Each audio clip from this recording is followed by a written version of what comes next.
Hey guys good morning. সময় পাই 10:30 মানে বাজিলে দেখিছে পুৰা ৰ'দ দি আছে তামাম। আৰু জুবিন গাৰ্গৰ ওপৰত 4-5টা মান ভিডিঅ' দিছো, ফেচবুকতো দিছো, ইউটিউবতো দিছো। আপোনালোকে বহুতখিনি মৰম চাপৰ্ট দিছে পেজটোতো আৰু চেনেলটোতো, আৰু আপোনালোকক বহুত বহুত ধন্যবাদ। আৰু জুবিন গাৰ্গক কোনে হত্যা কৰিলে বা জুবিন গাৰ্গক কোনে মাৰিলে আপুনি জানেনে? জুবিন গাৰ্গক মাৰিলে তেওঁ মেনেজাৰ সিদ্ধাৰ্থ শৰ্মা আৰু শেখৰ আৰু যে নৰ্থ ইষ্ট ফেষ্টিভেলৰ যোন মেইন তদাৰক বা মূল দালালজন, সেই তিনিজনে মিলি জুবিন গাৰ্গক আমাৰ সকলোৰে মাজৰ পৰা লৈ গ'ল। আৰু সিহঁতে 60 লাখ 70 লাখ টকাৰ বিনিময়ত জুবিন গাৰ্গক হত্যা কৰিলে। গম পাইছেনে?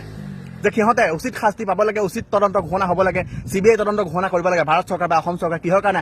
আমাৰ সকলোৰে মৰমৰ স্বাৰ্থ জুবিন গাৰ্গক আমি হেৰুৱাব লগা হ'ল। আপোনালোকে ভিডিঅ'খিনি বহুতখিনি মৰম চাব দিছে আৰু আপোনালোকক বহুত বহুত ধন্যবাদ। যে কিহৰ কাৰণে এনে এজন ব্যক্তিক, এনে এজন মহান ব্যক্তিক আজি গোটেই অসমে, গোটেই ভাৰতে, গোটেই বিশ্বই কান্দিব লগা হৈছে। কিহৰ কাৰণে? যে আমাৰ জুবিন গাৰ্গক সিহঁতে মাৰিলে, কিমান টকাৰ বিনিময়ত মাৰিলে, সকলো তথ্য পোহৰলৈ আহিছে ছ'চিয়েল মিডিয়াত। আপোনালোকে হয়তো গম পাইছে কিহৰ কাৰণে এনেকৈ সিদ্ধান্ত গ্ৰহণ কৰিলে। যে উচিত তদন্ত গভৰ্ণমেণ্টে বা CBI ঘোষণা কৰিব লাগে, তাৰ ওপৰত এখন কমিটি গঠন কৰিব লাগে। জয় জুবিন দা, জয় অসম।